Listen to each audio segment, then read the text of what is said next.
Evangelho de Mateus, primeiro capítulo, primeiro versículo. Vamos começar a ler o Evangelho de Mateus, do primeiro verso.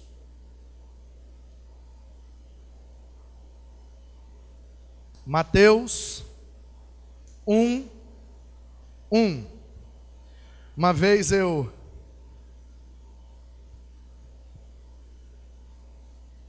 antes de ir para o seminário, inclusive, fui pregar no Evangelho de Mateus e disse assim para a igreja: vamos abrir no Evangelho segundo Mateus. E aí, depois do culto, um pré-adolescente, um junior, por volta dos 10, 11 anos, e ele muito esperto, depois ele foi meu aluno de EBD na adolescência, ele chegou para mim e falou: Manu, você falou errado. Eu falei: por que eu falei errado?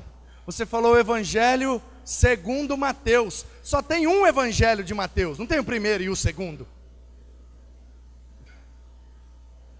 Aí eu tive que explicar a ele que segundo pode se referir ao numeral 2, mas também pode ser um sinônimo de conforme, né? Segundo a vontade de Deus, conforme a vontade de Deus. Porque o Evangelho é de Jesus. Só Jesus tem Evangelho. Mateus escreveu, registrou, bem como Marcos, o Lucas e o João. De maneira que o Evangelho é sempre de Jesus, na perspectiva de alguém. Então, o Evangelho de Mateus, fica mais fácil. Capítulo 1, versículo 1, diz assim: livro da genealogia de Jesus Cristo, filho de Davi, filho de Abraão. Abraão gerou a Isaque, Isaque a Jacó, Jacó gerou Judá.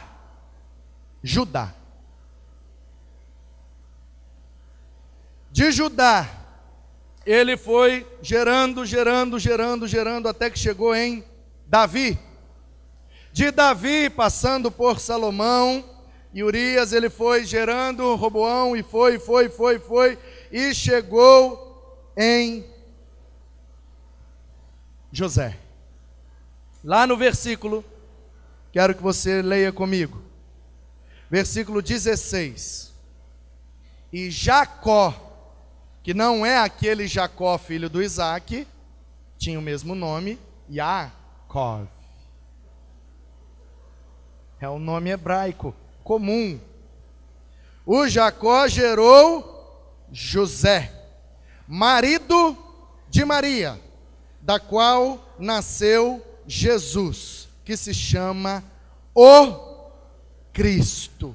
De sorte que todas as gerações, desde Abraão até Davi, são 14. Desde Davi até o exílio na Babilônia, com Zorobabel, 14. Desde o exílio na Babilônia até o Cristo, 14. São 3 blocos de 14. 3 gerações de 14. Do Abraão até o Davi, a primeira, com 14. Do Davi até o exílio na Babilônia, mais 14.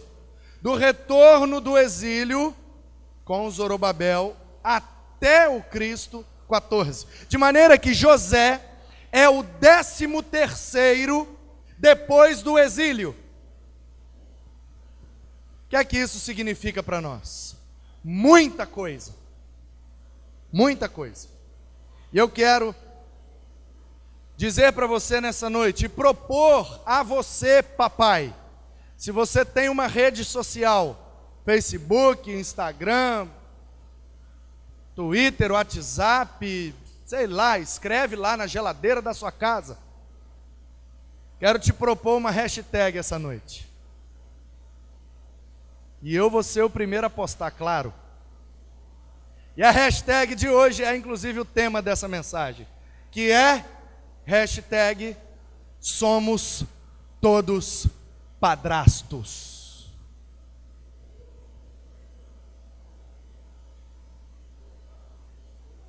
Sim. Padrasto é uma palavra em latim que significa pai substituto, patraster. Patraster, não sei como é a pronúncia, mas o significado é um pai substituto, ou outro dicionário vai dizer que é um pai adjunto. E nós sabemos o que é um padrasto. Na prática, é um homem que, se casando com uma mulher, ou se ajuntando com ela já tendo filho ou filhos, esse homem então se torna padrasto desses meninos, dessas crianças, ou adultos, né? Que eu sou adulto e tenho padrasto até hoje. Amém, aleluia. Deus é bom. Deus é bom e somos todos padrastos. A Bíblia diz que os filhos são uma herança do Senhor. Salmo 127. Os filhos são herança do Senhor. Um presente que Ele nos dá. Um galardão, uma recompensa. De maneira que Deus é o único Criador de todas as pessoas. Eu não criei o Manuzinho. Imagina só, eu e a Ana Paula, um belo dia, então, vamos criar um ser humaninho? Vamos criar? Vamos, então vamos. E aí, a gente decidia juntos e criou um ser humano a partir de nós? Claro que não, gente. Claro que não. Não consigo criar um ventilador, uma bicicleta, consigo criar um boneco. Se eu for desenhar um ser humano, eu só sei desenhar de palitinho. Como é que eu vou criar um ser humano? O Criador é Deus. E eu e Ana Paula juntos só tivemos condição de gerar esse ser humano chamado Manu Teixeira Mesa Barba Alves, porque o Senhor o criou usando o meu espermatozoide, o óvulo da Ana Paula, e soprou vida e botou do seu espírito no ventre da minha esposa, e ali o Senhor criou e me deu de herança um filho.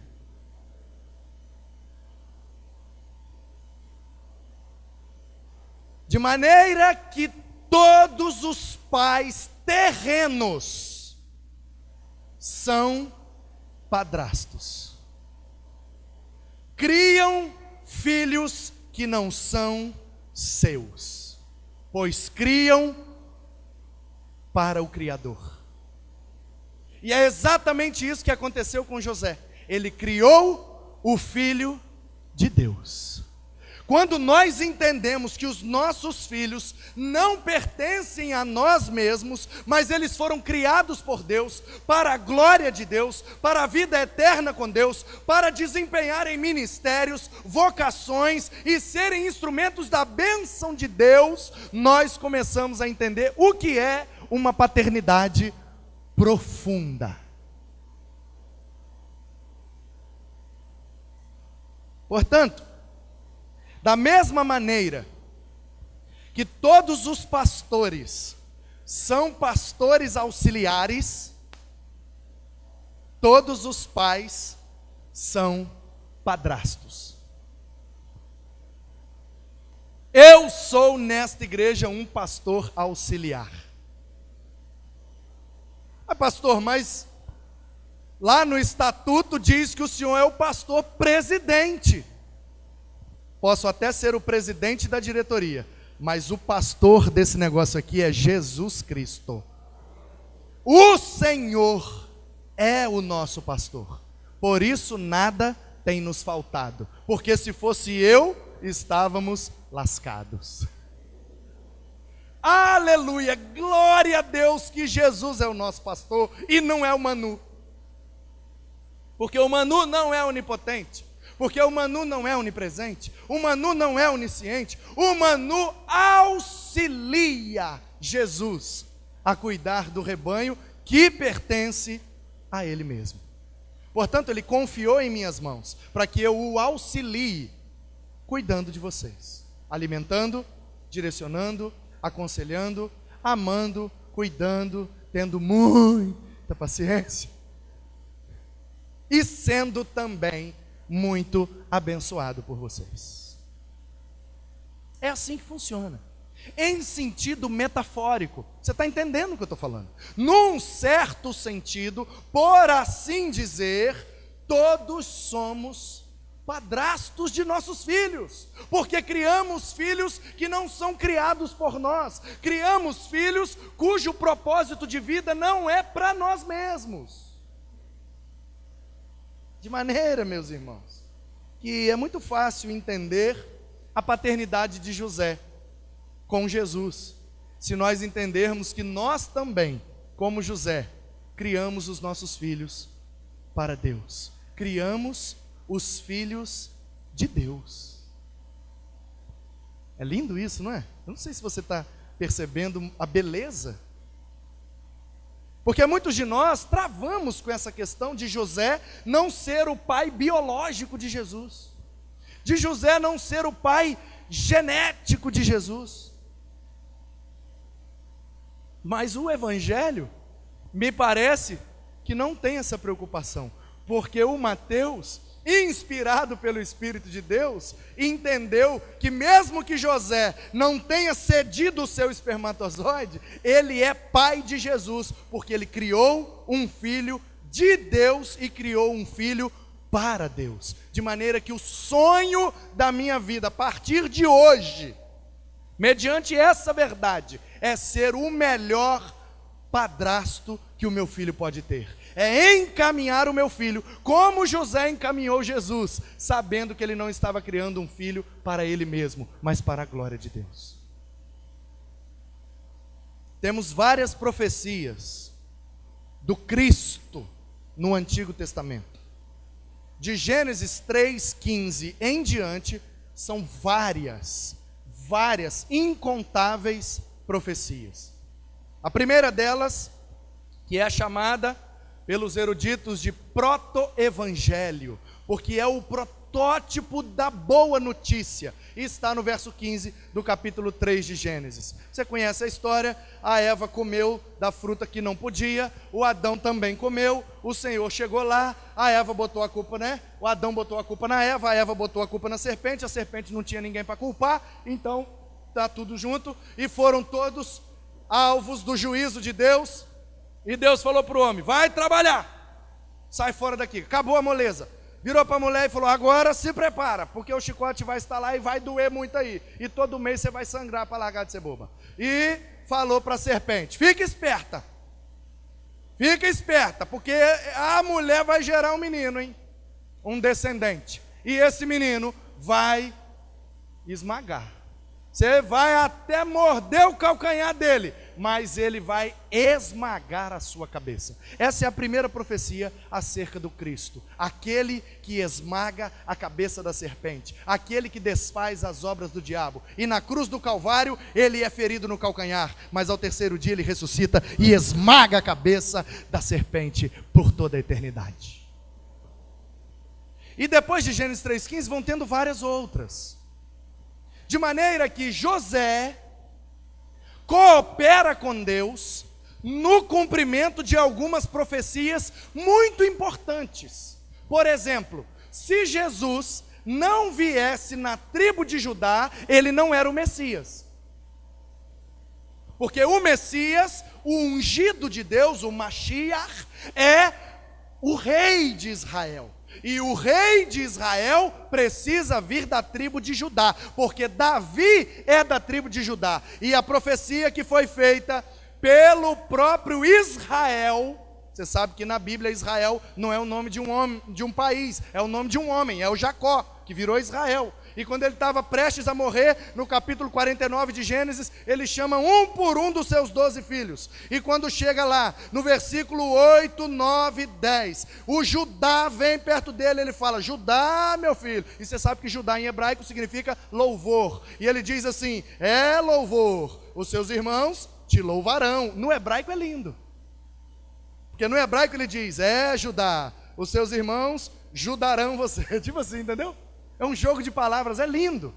Porque Judá é louvor, e ele diz: Judá, os teus irmãos te louvarão. E aí ele diz lá no verso 9 e 10, o cetro de Israel, cetro é aquele negócio de ferro que o rei segura na mão, que quando ele estica, ele vai dar uma ordem, e aquela ordem não pode ser descumprida. Ele diz: o cetro não sairá das tuas mãos. Ou seja, o Messias, o rei de Israel, virá da tua descendência. Isso se cumpre primeiro em Davi e depois no Messias. Então, o povo que conhece as profecias ansiavam pelo decorrer das gerações até que chegasse o Messias. Então eles estão fazendo conta. Espera aí, do Abraão, passou pelo Judá e chegou no Davi, 14. 7 mais 7. Aí, depois o povo foi para Babilônia, foi exilado. O povo desobedeceu e aí sofreu muito. 14. Depois o povo retornou. E agora tomou posse, fez o templo de novo, reedificou os muros, Esdras, Neemias, Zorobabel, e aí papo vai, papo vem, 1, 2, 3, 4, 5, 6, 7, 8, 9, 10, 11, 12, 13. 13, 13, 13, o próximo é o Messias, a próxima geração é o Messias, de maneira que todo mundo ficou uriçado. Você é da tribo de Judá? Você é da tribo de Judá? Sim, eu sou. Então de você pode vir o Messias, porque o próximo é o 14. Existia em Israel uma grande expectativa: qual dos da tribo de Judá geraria o Messias de Israel? E aí a Bíblia diz que José garantiu que o Messias viesse da tribo de Judá, porque ele é da tribo de Judá. José não era o pai legítimo de Jesus, mas ele foi um padrasto excelente e cumpriu o seu propósito com excelência, pois ele é quem garante o cumprimento da profecia que Israel fez para Judá, que da descendência de Judá viria o ungido de Deus. Nós sempre pensamos que a escolhida da história foi a Maria. E de fato ela foi escolhida. Bem-aventurada és tu entre as mulheres, ó, salve e agraciada. Mas a pergunta que eu faço agora, nesse momento da reflexão, é: será que Maria não foi escolhida pelo simples motivo de ser desposada com José? Será que não é o José o escolhido da história, e a Maria entrou na história porque era noiva dele? Porque a Maria é da tribo de Levi. Ela não era prima da Isabel? A Isabel não é filha de Zacarias? O Zacarias não era sacerdote? Tribo de Levi. Me parece que o Senhor está querendo nos ensinar uma lição. E a lição é: todas as pessoas que nascem nesse planeta são criadas por mim e estão aos seus cuidados, para que vocês sejam padrastos e criem como se fossem de vocês, mas sem perder a consciência de que são todos meus e precisam voltar para mim, cumprir o meu propósito. Como é que nós estamos criando os nossos filhos, irmãos? Nós estamos criando os nossos filhos para serem vencedores na vida? Estamos criando os nossos filhos para serem bem-sucedidos financeiramente, profissionalmente? O que é que nós estamos fazendo para promover o propósito de Deus na vida dos nossos filhos. Um bom padrasto é aquele que coopera com Deus no ministério do seu filho. Se o Cristo, o seu ministério é ser o ungido, é ser o Messias, é ser o Salvador e o Rei, e ele é rei, sacerdote e profeta, se este é o seu ministério, o seu padrasto aqui da história cooperou para que isso acontecesse na vida dele. E eu e você, como pais, precisamos também cooperar com o ministério que o Senhor tem na vida dos nossos filhos. E eu vejo, e eu ouço no gabinete, e pelas esquinas da vida, e pelos sofás, e cafés, e almoço, e janta, e Coca-Colas geladas. Aleluia! Eu ouço muitos pais preocupados com a vida e o futuro dos seus filhos. Isso é digno, isso é nobre.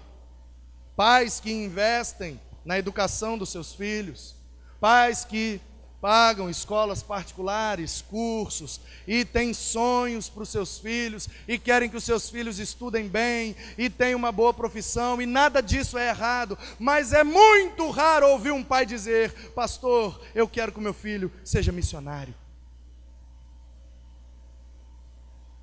Pastor, vou investir na vida do meu filho, porque eu sonho que um dia ele seja um ministro do Evangelho. Pensa aí comigo. Pensa aí comigo. Quantos de nós, pais e mães e pães, porque tem gente aqui que é pai, tem gente aqui que é mãe, e tem gente aqui que é pãe, que é pai e mãe ao mesmo tempo. E hoje eu até parabenizei algumas pães da nossa igreja. Parabenizei mesmo. Parabéns, porque hoje também é o seu dia, porque você é pai e mãe desses meninos aí. Cria eles sozinhas, no peito, na raça, com muita garra. Vocês são guerreiras. Eu sou fã de vocês. Parabéns pelo dia dos pães. E eu fui criado por uma pãe, então eu sei o que é que significa isso. Eu sei o que significa ser pai de filhos. Porque minha mãe, foi pai, foi tio, foi sobrinho, foi tudo. Então, queridos, quero dizer que um bom pai é aquele que coopera com o ministério que Deus tem na vida dos nossos filhos. Sabia que Deus tem um propósito para o seu filho? Você está preocupado com a profissão que ele vai ter ou com o ministério que ele tem em Deus? Em segundo lugar, José protege Jesus e garante que o Messias seja chamado do Egito. Sim, avança comigo um pouquinho para o capítulo 2. Você está em Mateus, vai para o capítulo 2, verso 13. Tendo eles partido, eis que apareceu um anjo do Senhor a José em sonho, e disse: dispõe-te, toma o menino e sua mãe, e foge para o Egito, e permanece lá até que eu te avise, porque Herodes há de procurar o menino para o matar. Dispondo-se ele, tomou de noite o menino e sua mãe, e partiu para o Egito. E lá ficou até a morte de Herodes, para que se cumprisse o que fora dito pelo Senhor por intermédio do profeta: do Egito chamei o meu filho. Isso está em Oséias, capítulo 11, versículo 1. Do Egito chamei o meu filho. É uma profecia sobre o Cristo. O Cristo seria vocacionado do Egito. Chamado do Egito. Como que ele ia ser chamado do Egito, se uma das profecias que está em Miqueias capítulo 5, de ti Belém Efrata virá aquele que será rei sobre Israel? Então ele tem que nascer em Belém, mas ele tem que ser chamado do Egito. Então como é que Deus vai fazer essa manobra para que a profecia se cumpra? Ele vai usar a vida do José, do padrasto excelente, que ouve a Deus e obedece a Deus. Então quando Deus fala, levanta daí e parte para o Egito, ele imediatamente faz o que Deus está mandando, porque um bom padrasto é aquele que coopera com Deus na vocação dos seus filhos. Meu filho tem que ser chamado do Egito? Vamos para o Egito. Você sabe o que o Egito representa? O Egito representa distância, longa distância de Belém, da Galileia, de Nazaré, de qualquer região da Palestina para o Egito, é uma boa distância. E era a pé, né? Tem um sacrifício envolvido, tem uma renúncia envolvida, tem todo um drama envolvido. Não é assim, vou ali no Egito, só para cumprir a profecia. Portanto, queridos, um bom pai é aquele que coopera com Deus para a vocação dos seus filhos. Você sabe que a palavra vocação vem de vocare, que é chamar, do latim. Portanto, o menino, o Messias, o ungido, o Cristo precisava ser chamado do Egito. E quem é que levou ele para o Egito? O José. Em terceiro lugar, José é direcionado pelos sonhos de Deus. Olha comigo o verso 19. Tendo Herodes morrido, eis que um anjo do Senhor apareceu em sonho para o José, no Egito, e disse-lhe: dispõe-te, levanta, pega o menino e a sua mãe e vai para Israel, porque já morreram os que atentavam contra a vida dele. Dispõe-se ele, tomou o menino, sua mãe, e voltou para a terra de Israel. Tendo, porém, ouvido que Arquelau, filho de Herodes, reinava na Judéia em lugar do seu pai, temeu ir para lá, e por divina advertência, num sonho, ele foi prevenido e foi para Galiléia, habitar numa cidade chamada Nazaré, para que se cumprisse o que fora dito pelo profeta: ele será chamado Nazareno. Aleluia! Vocês estão percebendo a mão de Deus conduzindo através do José a vida de Cristo, para que todas as profecias se cumprissem nele? Vocês estão percebendo? Através de um padrasto. Por isso, meus irmãos, que eu não tenho o menor problema de dizer, somos todos padrastos. Eu quero ser um padrasto desse jeito aqui para o meu filho. Um pai que é direcionado pelos sonhos de Deus. Um pai que sonha o que é melhor para o seu filho. Se ir para Belém pode colocar a vida do meu filho em risco, ainda que Belém seja uma cidade muito importante, pois é a cidade de Davi, e Nazaré é uma vilazinha pequenininha que ninguém quer morar lá, ainda que seja o pior para mim. Eu sou carpinteiro, em Belém eu tenho muito mais clientes, em Belém eu tenho muito mais condição de crescer profissionalmente, em Belém eu posso me dar muito melhor, mas se é melhor para o meu filho, então vamos para Nazaré. Um pai que abre mão dos seus sonhos para viver os sonhos de Deus na vida do seu filho. Isso é lindo. Queria ser um padrasto assim. Quero ser um padrasto assim para o meu filho. Portanto, queridos, alguns dizem, porque a cidade de Nazaré não é citada no Antigo Testamento. Aí alguns dizem assim, de onde que o Mateus tirou essa profecia? Ele será chamado Nazareno. A expressão Nazaré não aparece no Antigo Testamento. De onde o Mateus tirou essa profecia? Bom, depende, você escolhe. O que é Nazaré para você? Se você é um estudioso do Antigo Testamento, ou da Bíblia hebraica, talvez você é um judeu zeloso da Torá, e a estuda, bem como Ketubim, e todos os Nevim, os profetas e os escritos, você deve saber que a palavra Nazaré não aparece, mas a palavra Nazireu aparece. E Nazireu significa consagrado a Deus. De maneira que em Juízes, capítulo 3, versículo 15, o Deus diz sobre Sansão: este menino será nazireu, será consagrado a mim desde o ventre da sua mãe. Isso pode ser uma profecia sobre Jesus. Agora, se você entende que nazireu é uma palavra, nazareno, né? Nashriren, no hebraico, é uma palavra que também pode significar renovo, tudo bem. Lá em Isaías capítulo 11, versículo 1 diz que de Jessé virá um renovo e da casa de Davi virá o rei de Israel. Ali pode estar falando de Jesus.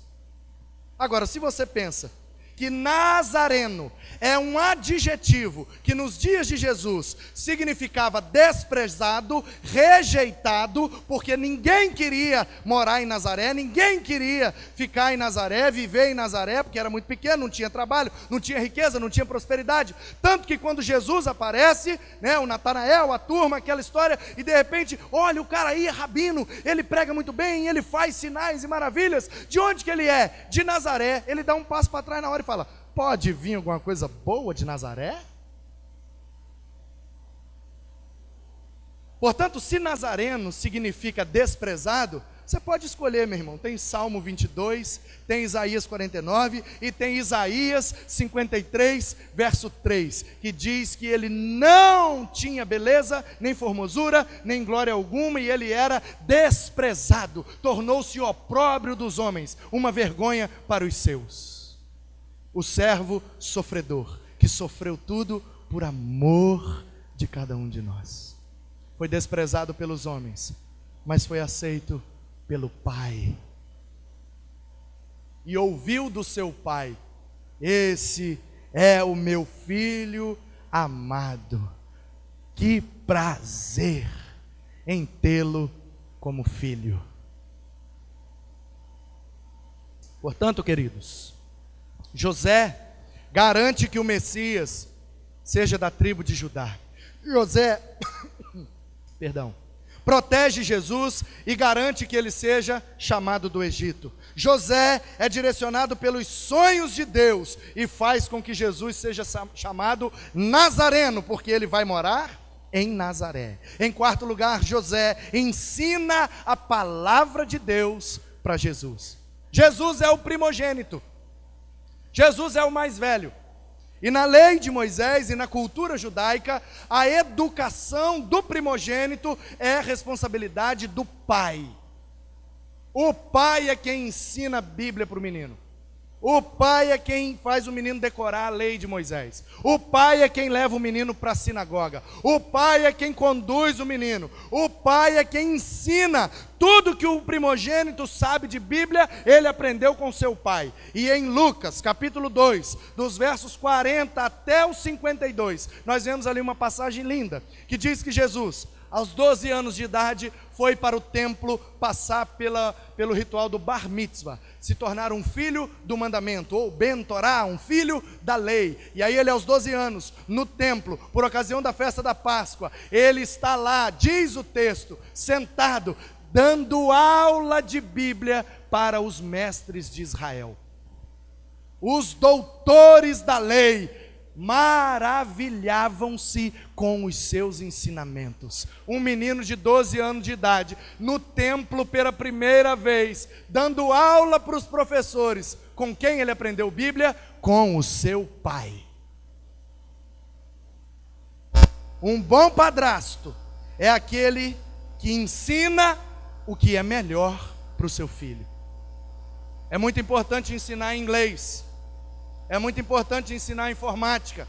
É muito importante ensinar boas maneiras, bons costumes e tudo aquilo que a gente ensina de bom. E bom mesmo é o cheiro dessa pipoca que já chegou aqui. Aleluia!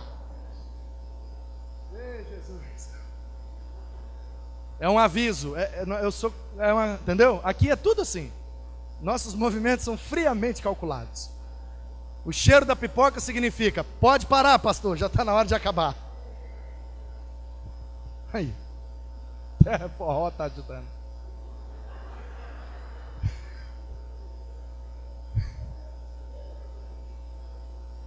Portanto, irmãos, nós devemos ensinar todas essas coisas que são boas para os nossos filhos, mas tem uma dessas coisas que é algo excelente para ensinar para os nossos filhos, que é a palavra de Deus.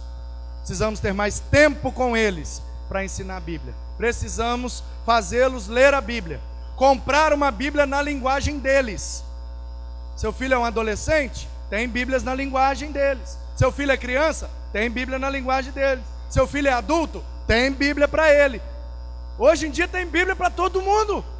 Tem a Bíblia da mamãe, da vovó que ora, do titi que não ora, do cunhado que é chato. Tem Bíblia de tudo hoje.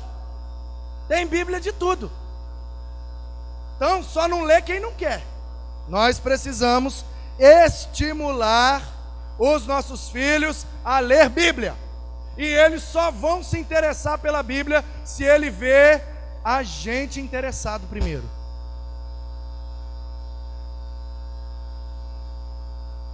Uma vez um pai chegou para o filho e disse assim: meu filho, cuidado com os caminhos que você anda, hein? E o filho respondeu: papai, cuidado você, porque eu estou seguindo as suas pegadas.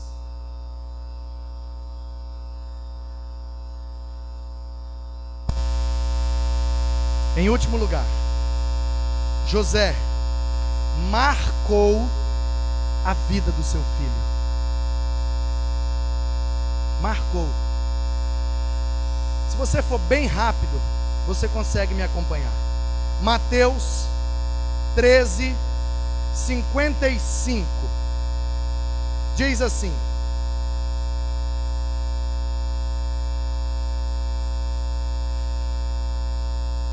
não é este o filho do carpinteiro? Não se chama sua mãe Maria e seus irmãos Tiago, José, Simão e Judas?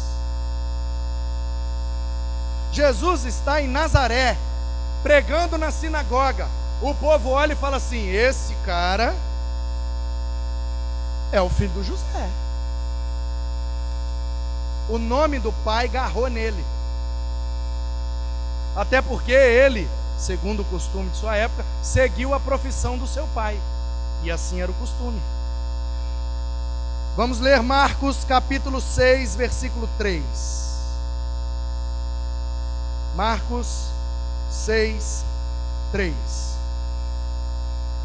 Não é este o carpinteiro, filho de Maria, irmão de Tiago, José, Judas e Simão? O Marcos registrando o mesmo episódio, que ele está em Nazaré, pregando na sinagoga. O povo olha e reconhece: ele é o filho do Zé. O Zé, carpinteiro. Evangelho de Lucas, capítulo 4, verso 22. Lucas 4, 22. Jesus pregando em Nazaré, lá na sinagoga. Todos lhe davam testemunho e se maravilhavam das palavras de graça que saíam dos seus lábios e perguntaram: ele não é o filho do José?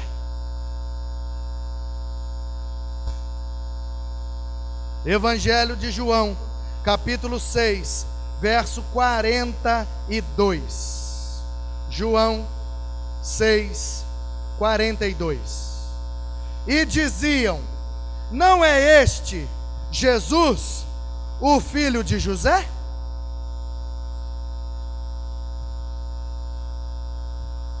Os 4 evangelhos tem essa questão.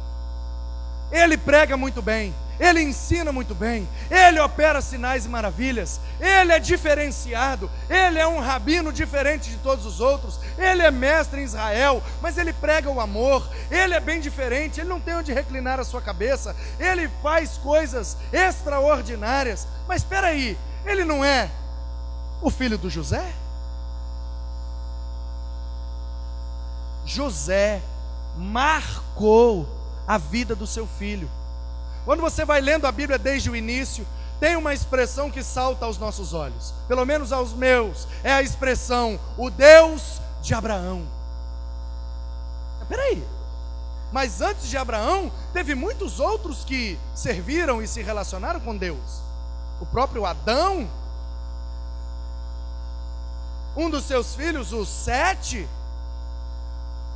o seu neto Enos, o seu bisneto Enoque, o Matusalém, todos eles, inclusive o Enoque, andou tanto com Deus que Deus levou para ele. Por que que a primeira expressão que a Bíblia diz que o Deus de alguma pessoa, ela diz que é o Deus de Abraão? E aí depois o Deus de Abraão se torna o Deus de Isaac. Aí a expressão é o Deus de Abraão e de Isaac. E depois o Deus de Abraão e de Isaac se torna o Deus de Jacó. E aí a expressão é o Deus de Abraão, de Isaac e Jacó. E Israel. Eu percebo aqui que o Abraão marcou tanto a vida do seu filho, que quando ele pensava em Deus, ele não pensava no Deus do universo, ele pensava, o Deus do meu pai. Quando o Jacó pensava em Deus, ele pensava, o Deus do meu avô e do meu pai. Quando José estava em maus lençóis lá no Egito, ele pensou, o Deus do meu pai, do meu avô e do meu bisavô. É um Deus pessoal, é um Deus familiar, é um Deus que é Deus da nossa família. Nós precisamos experimentar isso, queridos. Os nossos filhos precisam, na hora da angústia, na hora do desespero, na hora da dificuldade, se lembrar de nossas vidas e dizerem que o Deus do meu pai me acuda nessa hora. Mas como eles vão se lembrar se nós não temos marcado a vida deles com a presença de Deus?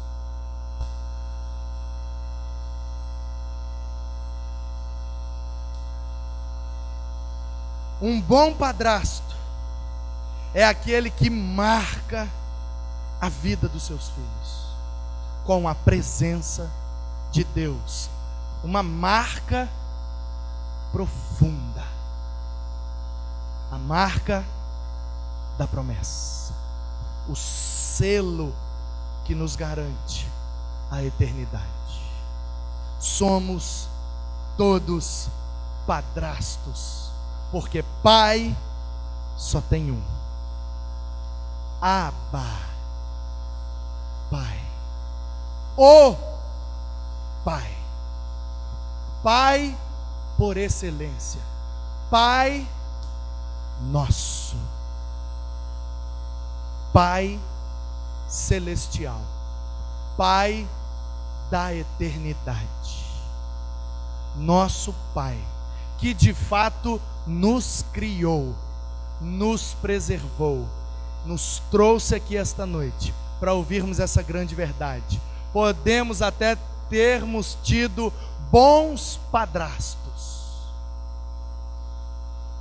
mas o Senhor é o nosso Pai.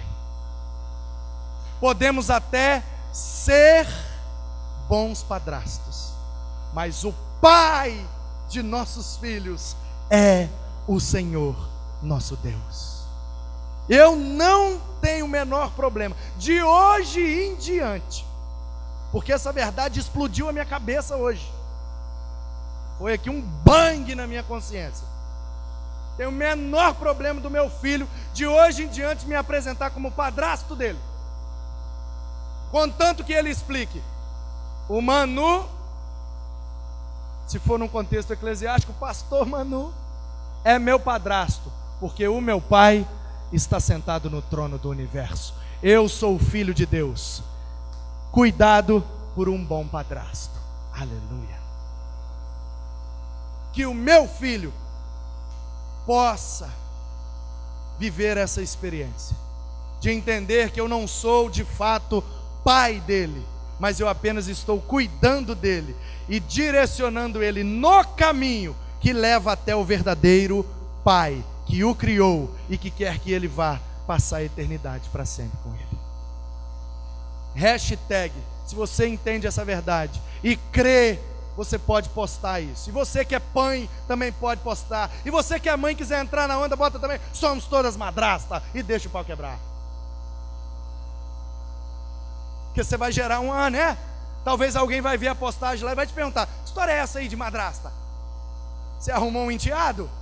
Aí, ó, já é uma porta para você pregar o evangelho. Não, vou te explicar, o negócio é o seguinte: é que todos são filhos e filhas de Deus. Ele confia para a gente criar. Então eu não sou mãe dos meus filhos, não sou madrasta. Eu estou criando, mas eles pertencem ao Senhor. Ah, meu irmão, coisa linda. Dá um amém aí, um negócio qualquer.